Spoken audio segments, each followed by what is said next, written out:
நண்பர்கள் அனைவருக்கும் வணக்கம். நம்ம பார்த்திங்கன்னா பொது தமிழில் தினசரி தேர்வாக ஒரு 30 கேள்வி எடுத்துகிட்டு வரோம். அந்த வகையில் இன்றைக்கி பார்க்க போகிறது 4வது தேர்வு. வாங்க வீடியோக்குள்ளே போயிடலாம்.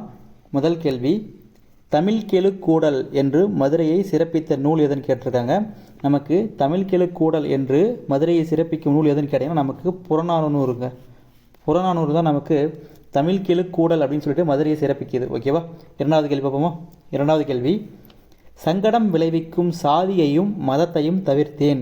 சங்கடம் விளைவிக்கும் சாதியையும் மதத்தையும் தவிர்த்தேன் என கூறியவர் யாருன்னு கேட்டிங்கன்னா நமக்கு வள்ளலார். அதாவது திருவருட்பிரகாச வள்ளலார்னு சொல்லுவாங்க. இவரோட இயற்பெயர் தான் ராமலிங்கம், ராமலிங்கர்னு சொல்லுவாங்க, இல்லை ராமலிங்க அடிகள்னு சொல்லுவாங்க. எப்படி சொன்னாலும் ஒன்று தாங்க. இவர் கடலூரில் பிறந்தவர், சென்னையில் வாழ்ந்தவர், ரொம்ப முக்கியமானது. ஓகேவா? அடுத்தது மூணாவது கேள்வி, மலர்தலை ஞாலத்து மண்ணுயிர்க்கெல்லாம் தகுதியால் வாழ்தல். மலர்தலை ஞாலத்து மண்ணுயிர்க்கெல்லாம் தகுதியால் வாழ்தல் இவ்வரிகள் அமையப்பட்ட நூல் எதுன்னு கேட்டிருக்காங்க. இது பார்த்திங்கன்னா எப்படின்னாக்கா இனியவை 40 என்பது சரியான ஆன்சருங்க.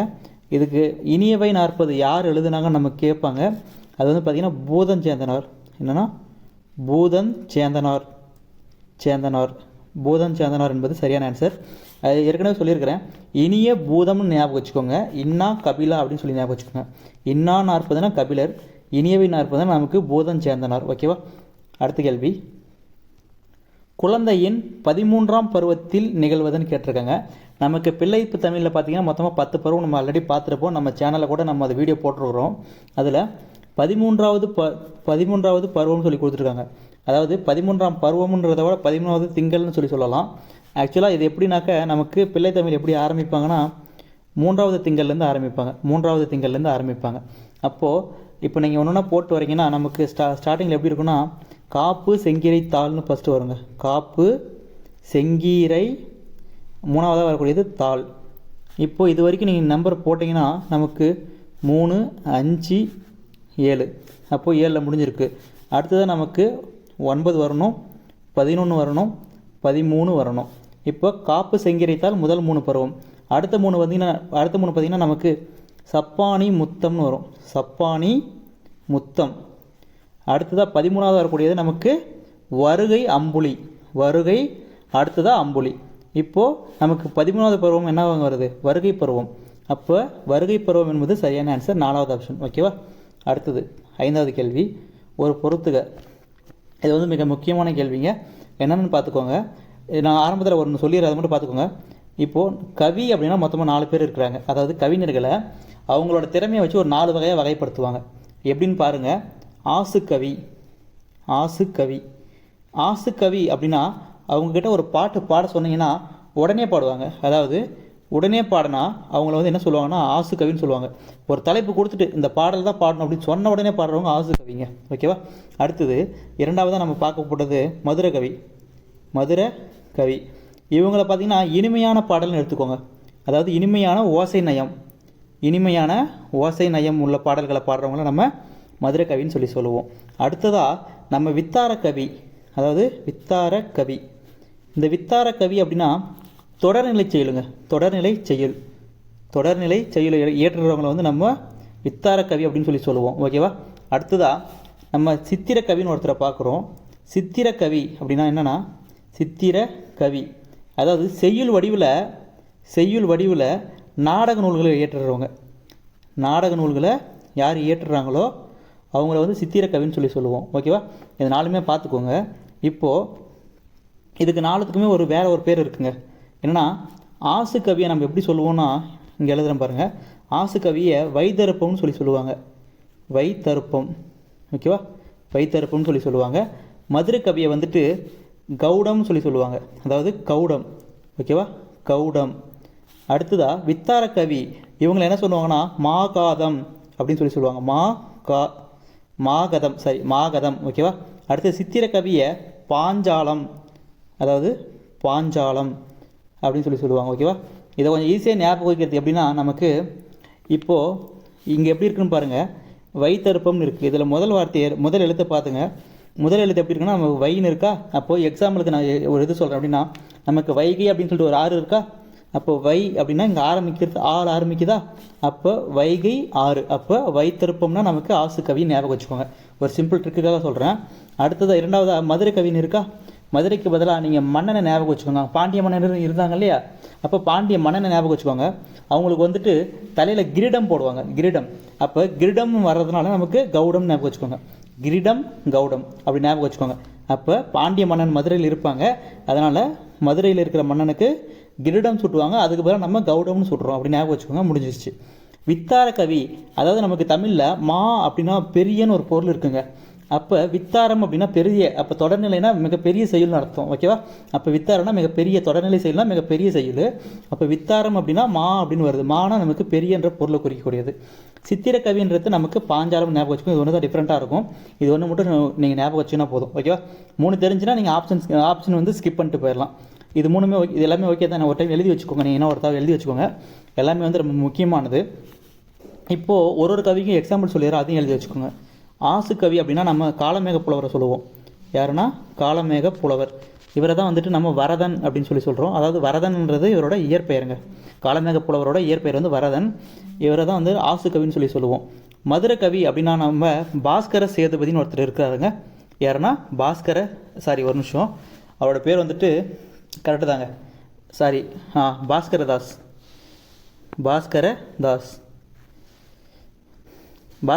இவரை தான் வந்துட்டு நம்ம மதுரை கவி அப்படின்னு சொல்கிறோம். ஓகேவா, அடுத்ததாக வித்தார கவி அப்படின்னா நம்ம கம்பரை சொல்கிறோம். ஓகேவா, கம்பர் தான் வந்துட்டு மிகப்பெரிய செயல் எழுதியிருக்கிறாருங்க. நமக்கு கிடைச்சதுலேயே வந்து கம்பராமாயணம் தான் வந்து தமிழில் கொஞ்சம் பெரிய காப்பியமாக இருக்குது, காப்பியத்திலே பெரிய காப்பியம். அப்போது வித்தாரம்னா நமக்கு கம்பர். ஓகேவா, கம்பராமாயணம் ஞாபகம் வச்சுக்கோங்க. கம்பராமாயணம் தான் வந்து அடிவரையில் பெருசாக இருக்கும் நமக்கு, அதனால் வித்தாரம்னா கம்பர். சித்திர கவி அப்படின்னா நமக்கு இவருங்க, யாருன்னா நம்ம பரிதிமார் கலைஞரை ஞாபகம் வச்சுக்கோங்க. இவர் வந்துட்டு சித்திர கவி அப்படின்னு சொல்லிட்டு ஒரு நூல் எழுதியிருக்காருங்க. அதில் நாடகம் சம்பந்தமாக இருக்கும். அப்போ பரிதிமார் கலைஞர் வந்து சித்திர கவின்னு ஞாபகம் வச்சுக்கோங்க. இது எல்லாமே ஒரு முக்கியமான டேட்டாங்க. இது எல்லாத்தையுமே ஒரு டைம் பார்த்துக்கோங்க. இப்போது நமக்கு இன்னொருத்தர் இருக்கிறாருங்க. அவர் யாருன்னா பாவல ரேரு. இது வந்து மிகப்பெரிய பட்டங்க. புலவருக்கு கொடுக்குறதுலேயே மிகப்பெரிய பட்டம்னா நமக்கு பாவல ரேரு. என்னென்னா அங்கே மேலே பார்த்தோம்லே ஒரு 4மே, அந்த 4த்தையுமே சேர்ந்து ஒருத்தர் பாடுறாரு அப்படின்னா அவருக்கு தாங்க பாவலரேறு பட்டம் கொடுப்பாங்க. இவரை வந்துட்டு புலவர்களே சிங்கம் போன்றவர்னு சொல்லுவாங்க. மிகப்பெரிய ஆள், அதாவது வந்துட்டு பார்த்திங்கன்னா மிகப்பெரிய பதவின்ற மாதிரி, அதாவது வந்து மிகப்பெரிய பதவின்றதோட பட்டம்ன்ற மாதிரி வச்சுக்கோங்க. பாவலரேறு பட்டம் யார்கிட்ட இருக்குதுங்க, பெருஞ்சித்திரனார். இவர் தான் வந்துட்டு நமக்கு பாவலரேறு அப்படின்ற ஒரு இதை வச்சுருக்காரு. ஓகேவா, இப்போ எல்லாத்தையுமே ஒரு டைம் நோட் பண்ணி வச்சுக்கோங்க. நீங்கள் ஒருத்தர் நோட் பண்ணி வச்சுக்கோங்க. நம்ம இதுக்கான ஆப்ஷன் வந்து பார்த்துடலாம். நான் ஒரு டைம் கிளியர் பண்ணிடுறேன்.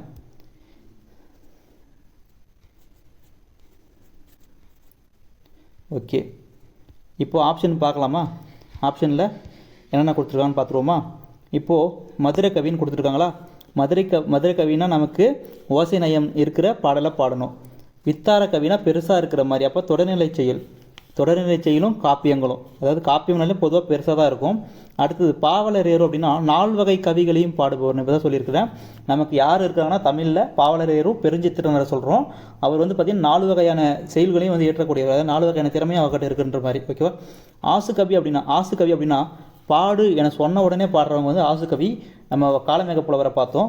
மதுரை கவி வந்து பாஸ்கரதாசன்றவரை பார்த்துருக்குறோம். வித்தார கவின்றது கம்பரை பார்த்துருக்குறோம். எல்லாருமே வந்து எக்ஸாம்பிளோட ஞாபகம் வச்சுக்கோங்க, மிக முக்கியமானது. ஓகேவா, அடுத்து பார்க்கலாமா? அப்போ இதுக்கான ஆன்சர் யாருங்க, ஆப்ஷன் யாருங்க வருவாங்க? நமக்கு மதுரை கவினா 4ல் இருக்குது. வித்தார கவி அப்படின்னா நமக்கு 3ல் வருது. அப்போ 4-3ல் ஆரம்பிக்குது சி ஆப்ஷன். ஓகேவா, கிளியராக இருக்கும்னு நினைக்கிறேன். 6வது கேள்வி, ஐ என்பதன் பொருள் கேட்டிருக்காங்க. நமக்கு ஐ அப்படின்னா தலைவன் என்ற பொருள் இருக்குது, அழகுன்னு ஒரு பொருள் இருக்குது, இறைவன் ஒரு பொருள் இருக்குது, 5 நம்பரை குறிக்கக்கூடிய ஒரு பொருள் இருக்குது. நிறைய பொருள் இருக்குங்க ஐக்கு. ஆனால் இங்கே வந்து பார்த்திங்கன்னா ஆப்ஷனில் நமக்கு அனைத்தும் சரின்றது கரெக்ட். மேற்கண்ட அனைத்தும் அப்படின்றது கரெக்ட். ஐ என்பதன் பொருள் வந்து மேற்கண்ட அனைத்தும் என்பது சரியான ஆன்சர். அடுத்ததா 7வது கேள்வி, தென்னம் பொறுப்பு என்பது நமக்கு கேட்டிருக்காங்க. தென்னம் பொறுப்பு என்பது நமக்கு பொதிகை மலையை குறிக்கக்கூடியதுங்க. அது வந்து சிலப்பதிகாரத்தில் வரக்கூடிய ஒரு வரிகளில் வரும். தென்னம் பொறுப்பு அப்படின்னா நமக்கு பொதிகை மலையை குறிக்கக்கூடியது. ஞாபகம் வச்சுக்கோங்க. தென்னம்னா கீழே நம்ம தென்னாட்டில் இருக்கிற மாதிரி ஞாபகம் வச்சுக்கோங்க. அதில் வந்து ஃபேமஸாக அப்போ பழைய காலத்தில் இருந்தது வந்து பார்த்திங்கன்னா நமக்கு பொதிகை மலை. அங்கே தான் வந்து அகத்தியர் வாழ்ந்திருக்காரு. நம்ம ஏற்கனவே போன வீடியோவில் பார்த்துருக்குறோம். ஓகேவா, அடுத்ததாக 8வது கேள்வி, உள்ளொன்று வைத்து புறமொன்று பேசுவார், உறவு கலவாமை வேண்டும் என பாடியவர்னு கேட்டிருக்காங்க. இது வந்து பார்த்திங்கன்னா நமக்கு யாருன்னா வள்ளலாருங்க. இவர் சென்னை கந்தக்கோட்டத்து முருகன் மீது பாடியிருப்பாருங்க. அதாவது ஒரு பாடல் என்னென்னா தெய்வமணி மாலைன்னு ஒரு நூல் இருக்குங்க, தெய்வமணி மாலை. இந்த நூலில் தான் வந்துட்டு இவர் இந்த லைனை பாடியிருக்காரு. இது வந்து பார்த்திங்கன்னா சென்னை கந்தக்கோட்டத்து முருகப்பெருமான் மீது அவர் பாடின நூல். நம்ம 2002 குரூப் 4ல் கேட்ட கொஸ்டின். ஓகேவா, இது ரொம்ப முக்கியமானது. மேலே கொடுத்துருக்கிற வரியும் ரொம்ப முக்கியமானதுங்க. உள்ளொன்று வைத்து புறமொன்று பேசுவார் உறவு கலவாமை வேண்டும் அப்படின்னு பாடுனது நமக்கு வள்ளலார். அடுத்தது 9வது கேள்வி, நல்லது செய்தல் ஆற்றீர் ஆயினும் அல்லது செய்தல் ஒம்புமின் அப்படின்னா இது வந்து இந்த வரிகள் எதில் வருதுன்னா நமக்கு புறநானூரில் இடம்பெறக்கூடியதுங்க. புறநானூரில் வரக்கூடியது நல்லது செய்தல் ஆற்றீர் ஆயினும் அல்லது செய்தல் ஓம்புமின் அப்படின்ட்டு வரக்கூடியது. ஓகேவா. அடுத்த கேள்வி 10வது கேள்வி, கலித்தொகையில் நெய்தல் கலியை பாடியவர். பொதுவாக நமக்கு கலித்தொகை அப்படின்னா நமக்கு 149 + 1 ஞாபகம் வச்சுக்கோங்க. மொத்தமாக வந்து 150 பாட்டு இருக்குங்க. 150 பாட்டு. இதை வந்து மொத்தமாக 5 பேர் எழுதியிருக்கிறாங்க. கலித்தொகை அப்படின்னா மொத்தமாக 5 பேர் எழுதுனதுன்னு ஞாபகம் வச்சுக்கோங்க. இதில் கபிலர் வந்து குறிஞ்சி களி எழுதியிருக்கிறாருங்க. சோழன் நல்லூர்த்திரன் இவர் வந்துட்டு முல்லைக்களி எழுதியிருக்கிறாரு. நல்லந்தோனார் இவர் வந்து நெய்தல் களி எழுதியிருக்கிறாரு. மருத இளநாகனார் இவர் வந்து மருதக்களியை எழுதியிருக்கிறாரு. பாலைக்களியை அதாவது பாலைக்களியை எழுதுனது யாருன்னா நமக்கு பாலைப்பாடிய பெருங்கடுங்கோ, பாலைப்பாடிய பெருங்கடுங்கோ அப்படின்னு ஒருத்தர் எழுதியிருக்காரு. ஓகேவா. இப்போது ஒன்று எவ்வளோ பாட்டு இருக்குன்னா நமக்கு குறிஞ்சி அப்படின்னு எடுத்துக்கிட்டிங்கன்னா 29 பாட்டு இருக்குங்க. குறிஞ்சியில் 29 பாட்டு. அடுத்ததான் நெய்தலில் வந்து பார்த்திங்கன்னா நமக்கு 30 ஒரு நிமிஷம் இது ஆர்டராக எழுதுனா கொஞ்சம் நல்லாயிருக்கும். இப்போ எப்படி இங்கே பாருங்கள், ஒரு நிமிஷம் எழுதிடுறேன். இப்போ நமக்கு குறிஞ்சி அப்படின்னு எடுத்துக்கிட்டிங்கன்னா 29. அடுத்ததாக முல்லைன்னு எடுத்துக்கிட்டிங்கன்னா 17. அடுத்தது மருதம்னு எடுத்துக்கிட்டிங்கன்னா 35. நெய்தல்னு எடுத்துக்கிட்டிங்கன்னா 33. அடுத்ததாக பாலைன்னு எடுத்துக்கிட்டிங்கன்னா 35. இப்படி தாங்க கரெக்டாக இருக்கும். ஆனால் அது அங்கங்கே வரும்போது கன்ஃபியூஸ் ஆகும். இப்படி கொடுத்தா நமக்கு ஆர்டராக தெளிவாக இருக்கும். இப்போ குறிஞ்சி வந்து நமக்கு 29 பாட்டு, முல்லை வந்து 17 பாட்டு. அடுத்ததாக மருதம் வந்து 35, நெய்தல் வந்து 33. அடுத்தது பாலைன்றது நமக்கு 35 பாடல்களை கொண்டது. இப்போ வந்து குறிஞ்சி பாடினது நமக்கு கபிலர், முல்லையை பாடினது சோழ நல்லூர்த்திரன். அடுத்ததாக மருதம் பாடினது வந்து மருதம் இளநாகனார், நெய்தலை பாடினது நமக்கு நல்லந்தோனார். அடுத்ததாக பாலையை பாடினது பாலைப்பாடிய பெருங்கடுங்கோ. முக்கியமானது ஒன்று, இந்த நெய்தல் களி அதாவது இந்த கலித்தொகையை வந்துட்டு யார் தொகுத்தாங்க அப்படின்னா நமக்கு நல்லந்தோனார் இவரே தாங்க தொகுத்துருக்காரு. ஓகேவா. அதில் ஒரு செய்யலும் அதாவது ஒரு திணையும் இவர் பாடியிருக்காரு. அதை தொகுத்ததும் வந்து பார்த்திங்கன்னா நமக்கு நல்லந்தோனார் தான். ஓகேவா. அடுத்த கேள்வி பார்ப்போமா. நமக்கு 11வது கேள்வி என்ன கொடுத்துருக்காங்கன்னு பாருங்கள். நாமார்க்கும் குடியெல்லோம் நமனை அஞ்சோம், நாமார்க்கும் குடியெல்லோம் நமனை அஞ்சோம். குறிப்பாக இந்த பாடல் வரியை யார் பாடினாங்க அப்படின்னா நமக்கு திருநாவுக்கரசர். யாருன்னா திருநாவுக்கரசர். இவரோட இந்த பாடல் வரியால் ஈர்ப்பு கொண்டு நமக்கு அச்சமில்லை அச்சமில்லை இந்த பாடலை யார் எழுதுனதுன்னா நமக்கு பாரதியாருங்க. அச்சமில்லை அச்சமில்லை இந்த பாடல் வந்து நமக்கு பாரதியார் எழுதுனது. யாரோட பாடலோட வரியோட ஈர்ப்புனால் அவர் எழுதினார் அப்படின்னா திருநாவுக்கரசரோட நாமார்க்கும் குடியெல்லோம் நமனை அஞ்சோம் இந்த பாடல் வரிகள் வந்து அவரை ரொம்ப கவர்ந்துச்சு. அதனால் இவர் அச்சமில்லை அச்சமில்லை அப்படின்ற ஒரு பாடலை வந்து எழுதியிருக்கிறார். ஓகேவா. அடுத்தது 12வது கேள்வி. இந்த கேள்வி வந்து பார்த்தீங்கன்னா உங்களுக்கு நீங்கள் படிக்கலைன்னா கூட ஆன்சர் பண்ணுற மாதிரி தான் இருக்கும். ஆப்ஷன் வந்து எப்படி ஸ்கிப் பண்ணு நான் சொல்கிறேன் பாருங்கள். இப்போது சிலம்பு கண்ணகி இது வந்து பார்த்தாலே தெரியுங்க. சிலம்பினால் தோன்றிய காப்பியம் தான் வந்து அதாவது நமக்கு இது சிலப்பதிகாரம். அதில் வரக்கூடிய கதையோட தலைவி தான் வந்து நமக்கு கண்ணகி. அது பார்த்தாலே தெரியும். இரண்டாவது வரக்கூடியது மணிமேகலை மாதவின்னு கொடுத்துருக்குறாங்க. இதுவும் கரெக்டு தான். மணிமேகலை நூலில் வரக்கூடிய ஒரு கதாபாத்திரம் தான் வந்து மாதவி. நமக்கு மணிமேகலையோட அம்மா. ஓகேவா. அடுத்ததாக கம்பராமாயணம் சீதை. கண்டிப்பாக இதுவும் தெரிஞ்சிருக்குங்க. கம்பராமாயணம் ராமனோட மனைவியாக இருந்தவங்க தான் சீதை. சூளாமணின்னு கொடுத்துருக்குறாங்க. இதில் நம்ம எப்படி பார்க்கணும் அப்படின்னா எல்லாமே வந்து பார்த்திங்கன்னா அதில் இடம்பெறக்கூடிய பெண் தலைவிகளை தான் கேட்குறாங்க. இப்போ ஆப்ஷனை பாருங்கள். நீலகேசின்றது நமக்கு ஐஞ்சிறுங்காப்பியத்தில் ஒரு நூல், வளையாபதின்றது ஐம்பெருங்காப்பியத்தில் ஒரு நூல். அப்போ இது ரெண்டுமே வராதுங்க. கரெக்டாக. அப்போ மீதி இருக்கிறது ரெண்டு பாருங்கள். இது ரெண்டு தான் நமக்கு 50-50 சான்ஸ் இருக்கும். நமக்கு 50-50 அடிக்கலாம். அதனால் சொல்கிறேன் என்னன்னா இப்போ சுயம்பிரபையா இல்லை கேமசரியா அப்படின்னா கேமசரி அப்படின்றது சீவக சிந்தாமணியில் வரக்கூடிய ஒரு பெண்ணுங்க. சீவகன் வந்து மொத்தமாக 8 பேர் கல்யாணம் பண்ணிக்கிறாங்க. 8 பேரை திருமணம் முடிச்சவர் தான் சீவகன். அதில் ஒருத்தர் தான் வந்து கேமசரி. ஓகேவா. கேமசரின்றது அந்த 8 பேரில் ஒரு பெண். ஓகே. இப்போ சுயம்பிரபை அப்படின்றது வந்து பார்த்திங்கன்னா நமக்கு சூளாமணியில் இடம்பெறக்கூடிய ஒரு கதாபாத்திரம். ஓகேவா. அப்போது சூளாமணியில் வரக்கூடியது யாருன்னா நமக்கு சுயம்பிரபை. அதாவது பாதிக்கு பாதி நம்ம எடுக்கலாம். ஆப்ஷன் வந்து எப்படி ஸ்கிப் பண்ணணும்னு தெரிஞ்சுக்கிட்டா. ஓகேவா. அடுத்த கேள்வி 13வது கேள்வி. குறிஞ்சி நிலத்திற்குரிய தெய்வம் கேட்டிருக்காங்க. நமக்கு 5 திணைகளுக்கும் 5 தெய்வம் இருக்குங்க. நமக்கு அந்த வகையில் குறிஞ்சி அப்படின்னா நமக்கு முருகனை குறிக்கக்கூடியதுங்க. குறிஞ்சிக்கு வந்து யாருன்னா தெய்வம்னா முருகன். ஓகேவா? இப்போ குறிஞ்சி முருகனோட கோயில் எல்லாமே மலை மேலே இருக்கும். குறிஞ்சினா நமக்கு மலையை குறிக்கும், அப்படி ஞாபகம் வச்சுக்கோங்க. ஓகேவா? அப்போ குறிஞ்சினாலே நமக்கு முருகன். முருகனோட வேறு பெயர் தாங்க சேயோன். இது ரொம்ப முக்கியமானதுங்க. அதாவது அந்த ஒரு பாட்டு ஒன்று வரும் பாருங்கள். உங்களுக்கு அது என்னன்னா டக்குன்னு படம் பேர் பொன்னியின் செல்வன் ஒரு பாட்டு ஒன்று வரும் பாருங்கள். அந்த பாட்டு ஞாபகம் வச்சுக்கோங்க. அதில் கூட அந்த சேயோனே என்ற வார்த்தை வரும். அது ரொம்ப முக்கியமானது, முருகனை குறிக்கக்கூடியது. அடுத்ததாக மாயோன் அப்படின்னா நமக்கு திருமாலை குறிக்கக்கூடியதுங்க. மாயோன் அப்படின்னா திருமால். இது வந்து நமக்கு அதாவது மாயோன் திருமால் வந்து எந்த நிலத்துக்குரிய தெய்வம் பார்த்தீங்கன்னா நமக்கு முல்லை நிலம். முல்லை நிலத்துக்குரிய தெய்வம் வந்து திருமாலுங்க. குறிஞ்சி நிலம்னா முருகன், முருகனோட வேறு பெயர் சேயோன். முல்லை நிலம்னா திருமால், திருமாலோட வேறு பெயர் மாயோன். வருணன் அப்படின்றது வந்து பார்த்தீங்கன்னா நமக்கு நெய்தல் திணைங்க. நெய்தல் திணைக்குரிய தெய்வம் வந்து வருணன். இந்திரன் அப்படின்னா நமக்கு மருத திணை நம்ம இருக்கக்கூடிய வயலும் வயல் சார்ந்த இடமும் அதுக்குரிய தெய்வம் வந்து இந்திரன். ஓகேவா? அடுத்ததாக பாலை திணைக்கு யாருன்னா காளிங்க. பாலைனா காளின்னு சொல்லுவாங்க. அப்படி இல்லைன்னா கொற்றவைன்னு சொல்லுவாங்க. கொற்றவை.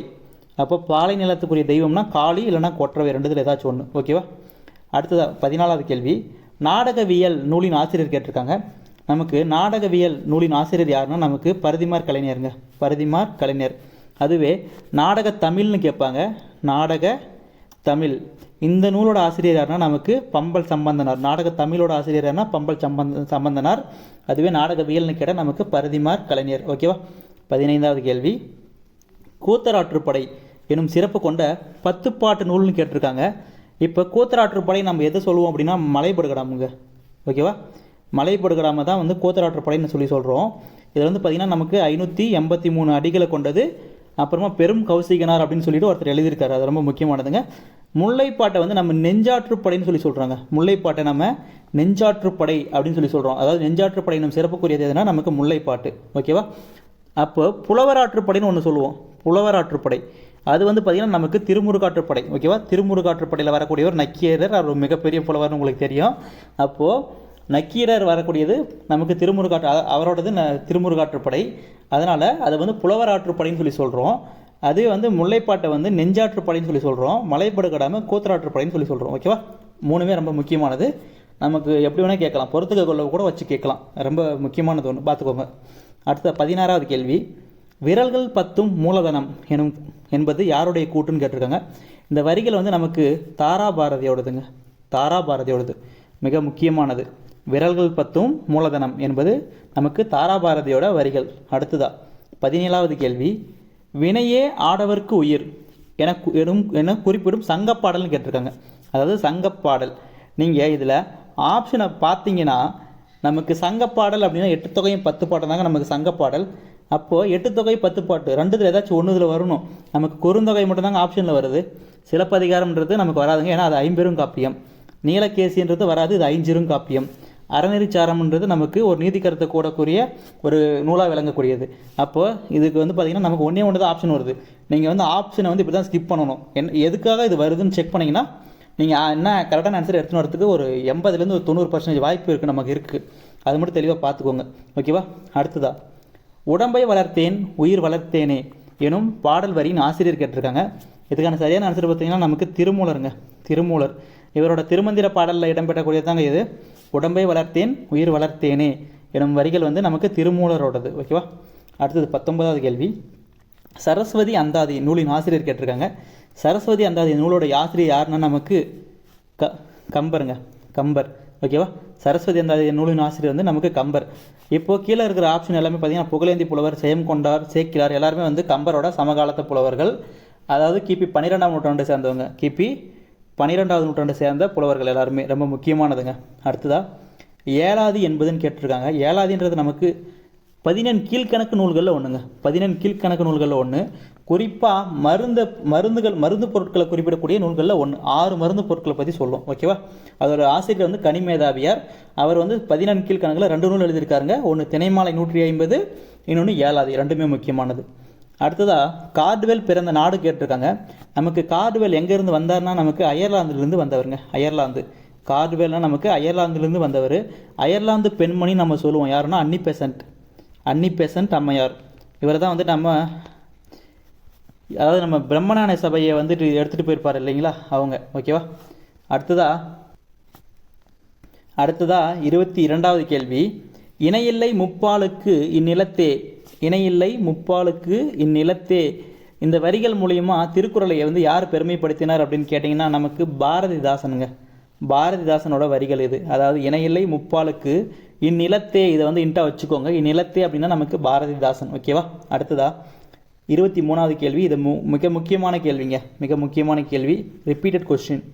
என்னன்னா, நான் தனியாக வாழவில்லை தமிழோடு வாழ்கிறேன் என கூறியவர் யாருன்னா நமக்கு திருவி கல்யாண சுந்தரனாருங்க. திருவி கல்யாண சுந்தரனார் இவர் தான். ஓகேவா. நான் தனியாக வாழவில்லை தமிழோடு வாழ்கிறேன். அதாவது இவரோட மனைவி இறந்ததுக்கு அப்புறமா இவர்கிட்ட வந்து கேட்கும் போது, இன்னொரு கல்யாணம் ஏன் பண்ணிக்கலான்னு கேட்கும் போது அப்போ சொன்னக்கூடிய வார்த்தை தாங்க இது. நான் தனியாக வாழவில்லை தமிழோடு வாழ்கிறேன் அப்படின்னு சொன்னது யாருன்னா நமக்கு திருவி கல்யாண சுந்தரனார். ஓகேவா. அடுத்தது 24வது கேள்வி. முதுமொழி மாலை எனும் நூலின் ஆசிரியர் யாருன்னு கேட்டிருக்காங்க. நமக்கு முதுமொழி மாலை அப்படின்றது யாரோட நூல் அப்படின்னு பார்த்தீங்கன்னா நமக்கு உமரப்புலவரோடதுங்க. உமரப்புலவரோடது. முதுமொழி மாலை என்பது நமக்கு உமரப்புலவரோட நூலாக விளங்கக்கூடியது. ஓகேவா. அடுத்ததா 25வது கேள்வி. தக்கையாக பரணி நூலின் ஆசிரியர் கேட்டிருக்காங்க. தக்கையாக பரணி. பொதுவாக நமக்கு பரணினாலே ஒன்று தாங்க ஞாபகம் வரணும். எதுங்க? கலிங்கத்து பரணி. கலிங்கத்து பரணி இதுதாங்க மைண்டில் வரணும். ஏன்னா இதுதான் வந்து முதல் பரணி. அதாவது நமக்கு முதல் பரணி நூல் எதுனா நமக்கு கலிங்கத்து பரணி. சிறந்த பரணினாலும் நமக்கு கலிங்கத்து பரணி தான். செய்யங்கொண்டார் எழுதினது. முதலாம் குலோத்துங்க மன்னனோட அவையில் இருந்தவர் இவர். மிக முக்கியமானது. ஓகேவா. அடுத்ததா இப்போ நமக்கு கேட்டது தக்கையாக்க பரணி கேட்டிருக்காங்க. இப்போது செய்யங்கொண்டாரோட சமகாலத்தவர் யாருன்னா ஒட்டக்கூத்தர். அவர் எழுதினது தான் வந்துட்டு நமக்கு தக்கையாக்க பரணி அப்படின்ற ஒரு நூல். ஓகேவா. இவர் அதாவது ஒட்டக்கூத்தர், நமக்கு செய்யங்கொண்டார், சேக்கிலார், ஔவையார், புகழேந்தி புலவர், இவங்க எல்லாமே வந்து பார்த்திங்கன்னா சமகாலத்தில் வாழ்ந்தவங்க. அதாவது 12ஆம் நூற்றாண்டில் வாழ்ந்த புலவர்கள். மிக முக்கியமான கேள்வி. இதை கூட கேட்பாங்க நமக்கு. 12ஆம் நூற்றாண்டில் வாழ்ந்த புலவர்களில் பொருந்தாதவர்னு கேட்பாங்க. ஓகேவா. எல்லாமே வந்து நமக்கு ஒன்று வந்துட்டு நம்ம ஒட்டுக்காக எடுத்துகிட்டு வந்து ஒரே அதை வச்சு படிச்சுக்கணும். ஏன்னா நமக்கு எப்படி கேட்டாலும் நம்ம தான் டாப்பாக இருக்கணும், அந்த மாதிரி இருக்கணும். அடுத்தது 26வது கேள்வி. வீருடை செம்மொழி தமிழ்மொழி. வீருடை செம்மொழி தமிழ்மொழி. உலகம் வேரூன்றிய நாள் முதல் உயிர்மொழி. உலகம் வேரூன்றிய நாள் முதல் உயிர்மொழி என்று தமிழின் சிறப்பை பறைசாற்றியவர்னு கேட்டிருக்காங்க. இந்த வரிகள் வந்துட்டு மிக முக்கியமானதுங்க. நமக்கு நிறைய டைம் வந்து பிரிவதில் கேட்டிருக்காங்க. நம்ம 2022 குரூப் 2ல் கூட கேட்டிருந்தாங்க. அதாவது வீருடை செம்மொழி தமிழ்மொழி, உலகம் வேரூன்றிய நாள் முதல் உயிர்மொழி. இந்த வரிகளை சொன்னது யாருன்னா நமக்கு பாவலரேறு பெருஞ்சித்திரனார். பாவலரேறு பெருஞ்சித்திரனார். பாவலரேறுனா நமக்கு 4 கவிகளையும் பாடக்கூடியதில் வல்லவர். ஓகேவா. அது ரொம்ப முக்கியமானது.